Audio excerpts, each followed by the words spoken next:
Okay, in this presentation we are going to look at the cumulative binomial probability distribution tables.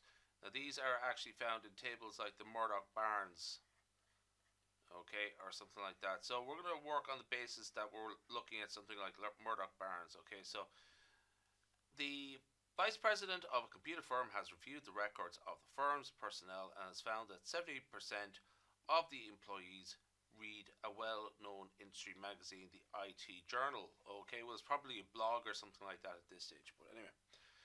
If the vice president was to choose 10 employees at random, what is the probability that the number of employees who do not read the IT Journal is the following? So we just have to going to compute these.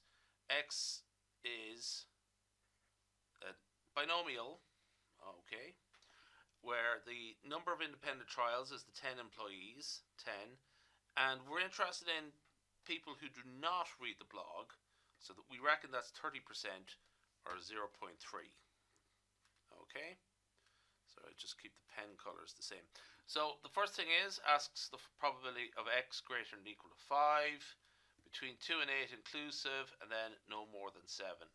Okay, now you won't actually get told this in the question, but you actually have to sort of figure it out. What is the probability distribution that is being used? In this case, it is binomial distribution, and again, it's because we have identify a number of independent trials. We identify what counts as a success or a failure, or vice versa. The idea of a failure and a success can be interchanged, and we found out the probability of that of a success. So that's the binomial distribution. So we're given n independent trials. Sorry, let's go back there. We are given the number of independent trials. We are given a definition of a success, which is finding an employee that did not read the journal, and then we are given a probability of that success. Okay, so that's it all there. So what we're going to do is use Murdoch Barnes Table 1 to find the relevant columns. So what you should do is go to where n is equal to 10 and p. The values of p go from 0.10, 10%, all the way up to 50. Okay, so anyway, you should get something that looks like that. Okay, this column here. Where r is equal to 1, you should get 0.9718. Okay. Now, so the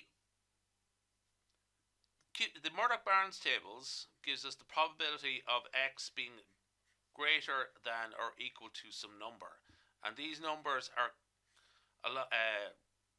set up here on the side of the tables.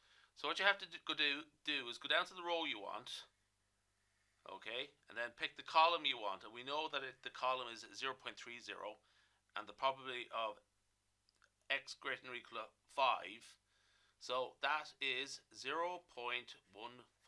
Okay, there we go. Now, just for the sake of clarity, I've left out some numbers around it, but you should be able to see 0.0781 beside it for this one here, 0.25. That should be right beside it, just to get your bearings. Okay, in part B, what we're asked to do is calculate the probability of x being between 4 and 8 inclusively. So what does this mean, essentially? This is the probability of 4 plus the probability of 5 plus the probability of 6 plus the probability of 7 plus the probability of 8. Now, what the tables will give us is the probability of x greater than or equal to 4, which is all of what I just described above, but it will give us the probability of x equal to 9 and x equal to 10 also. But we don't want them.